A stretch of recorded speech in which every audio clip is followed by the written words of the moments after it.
when we get hammer in a condensate system, it basically means only one thing, that we have water in there, which we expect because it is a condensate system and condensate's essentially water, but we've also got steam in there. And when we mix steam and water, we can get hammer in some circumstances.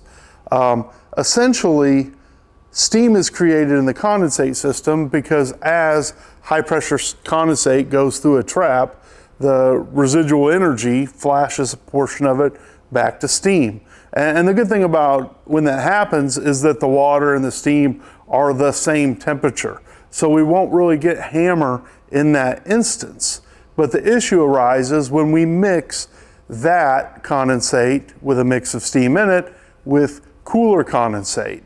So if I have a vented receiver, the condensate in the vented receiver could be well below the boiling point. In fact, it could be cold if that condensate receiver isn't receiving very much over time.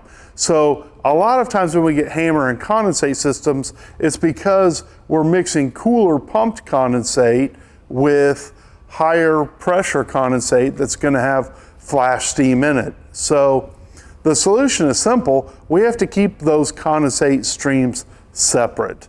All pumped condensate should be in one line. All flash or natural returned condensate should be in a second line.